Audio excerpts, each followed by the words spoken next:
Hi hello friends केमती अच्छा सांग मैंने आशा करुच्छे समस्ते भलरे थे। मु बहुत भलरे अच्छी। मुझे गोपालपुर आसची आ देखो धन केमी थकी जाए से फास्ट पानी पीदेला।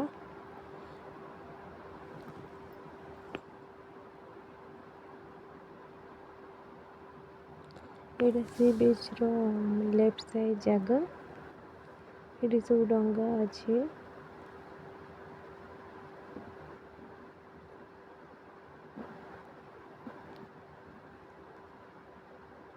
देखो ये सी बीच आसीगला। सी बीच टी केते सुंदर है। सी बीच रे तो बुलिबार मजा बहुत अलग। सी बीच रे क्या क्या बुलवा को भल लगे कमेंट माध्यम कहे।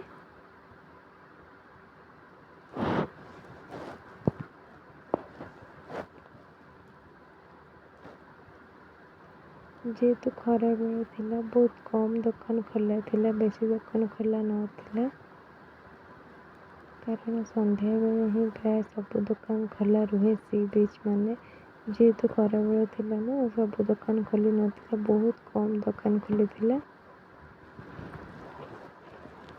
बाली रे जेहेतु मु धन को धरी चली पार नथिली सेति ता बापा ही धन को धरी थिले।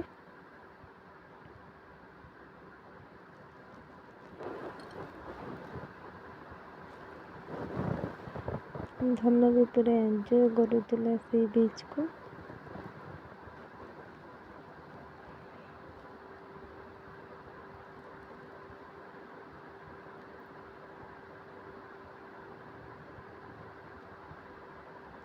शीत दिने खरा बेले सी बीच रो बुलिबार मजा केमिति लगे सांग मैंने कमेंट माध्यम कहे।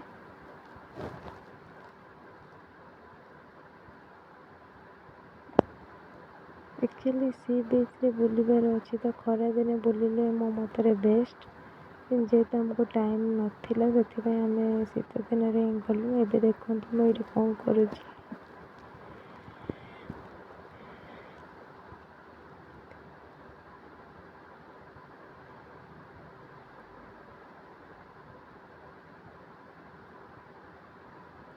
देखो धन केमी अनाऊे मो मामा कौन करुच्ची बोली भावुची।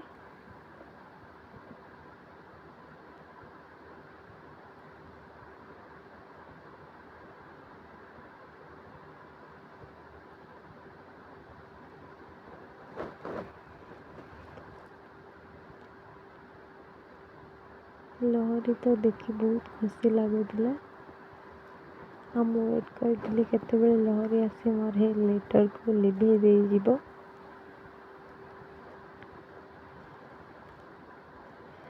देखो एबे आमे मझिरे ठिया माने ढेउ आसो आम पाद को छुईकी जीव बोली देखा। बेसी दूर को जाऊ नी कहीं धन को धरती ना डर लगुला कारण छोट पिला सी ताको सेफ्टी रखिकी ही जा कर आमको। देखु एबे आमको छुई दे गला। एबे आम पलि आसबो से जगार अन्य साइड जावा सी बीच रो। देखो यहाँ आ गोटे पट सी बीच रो।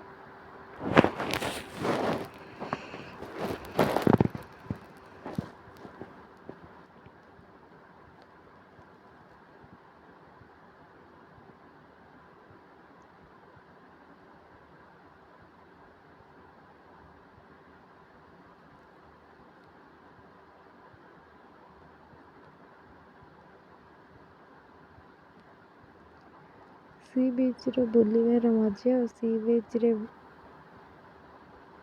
मजा अलग।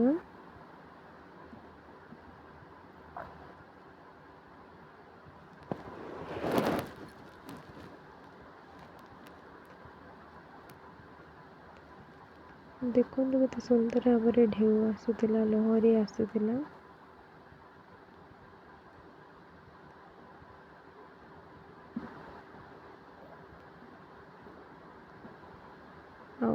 आसला ही आमको एत जोर ठंडा जोर हो जाइला। सी ବିଚ୍ରେ ବୁଲିକି ଆସିବେ ମାନେ ଥଣ୍ଡା ଜ୍ୱର ତ ନିହାତି ହେବ। ଠିକ୍ କହିଲି ନା ସାଙ୍ଗମାନେ? ଧନକୁ ଆଉ ମୋତେ ଆଉ ତା ବାବାକୁ ଏତେ ଜୋରେ ଥଣ୍ଡା ଜ୍ୱର ହେଇଗଲା।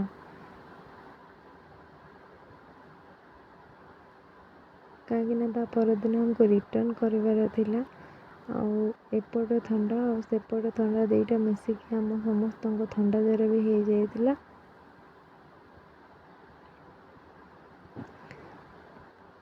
ଯେତେ ଥଣ୍ଡା ଜ୍ୱର ହେଲେ ବି ସି ବିଚ୍ର ମଜା ଅଲଗା ନା।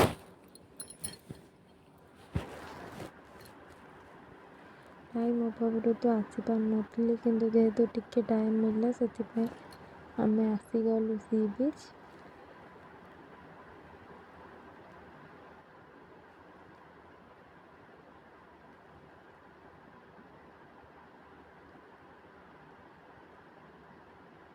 ଧନ ଦେଖନ୍ତୁ କେମିତି ଦେଖୁଥିଲା। ଧନ ତ ଜମା ବି ଆସିବାକୁ ଚାହୁଁନଥିଲା।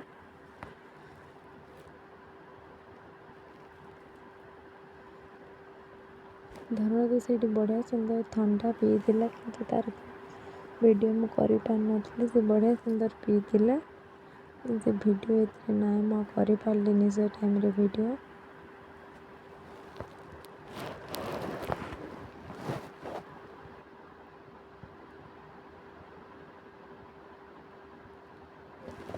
ଥଣ୍ଡା ଆକ୍ଚୁଆଲି ତାକୁ ଦିଆ ହୁଏନି, କିନ୍ତୁ ଯେହେତୁ ଆମେ ସମସ୍ତେ ପିଇଲୁ, ସିଏ ବି ଜିଦି କଲା, ତାକୁ ଜଷ୍ଟ ଟିକେ ଦିଆ ହେଇଥିଲା।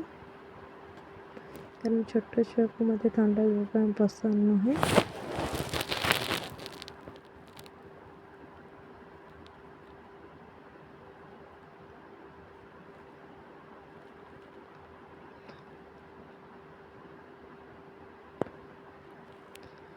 ଯଦି ଛୋଟ ଭିଡ଼ିଓଟି ଆପଣମାନଙ୍କୁ ଭଲ ଲାଗିଥାଏ ତାହେଲେ ଲାଇକ୍ କରିବେ, କମେଣ୍ଟ କରିବେ ଆଉ ସେୟାର କରିବେ। ଆପଣମାନେ ଯଦି ମୋ ଚ୍ୟାନେଲରେ ନୂଆ ଥିବେ ଚ୍ୟାନେଲଟିକୁ ସବସ୍କ୍ରାଇବ୍ କରିବାକୁ ଜମା ବି ଭୁଲିବେନି ସାଙ୍ଗମାନେ। ରହୁଛି। ଜୟ ଜଗନ୍ନାଥ ସାଙ୍ଗମାନେ।